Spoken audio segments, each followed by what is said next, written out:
Shalom. This week's Torah portion is the story of Noah and Noah's Ark, a story that you likely know to some degree. And it's a fascinating portion because it's one of those parts of our Torah that can be read and understood almost like a children's story.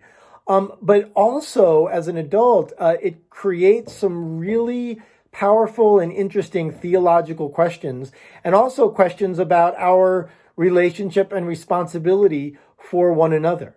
So I invite you to read the Torah portion, and even at the very beginning, when Noah is asked to build the ark, and Noah basically just says, okay, and doesn't ask God why, doesn't try to argue with God to save the world.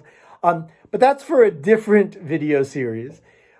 Today, I want to focus on one particular part of the Torah portion, and that is that is after the flood, actually, after the waters and waves subside.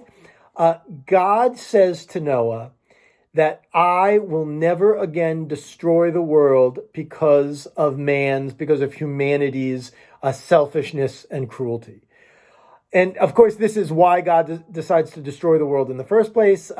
He sees after 10 generations of 10 generations of human beings, Noah is the 10th generation, that humanity is not doing so well. And so God decides to wipe them out, except for Noah and his family.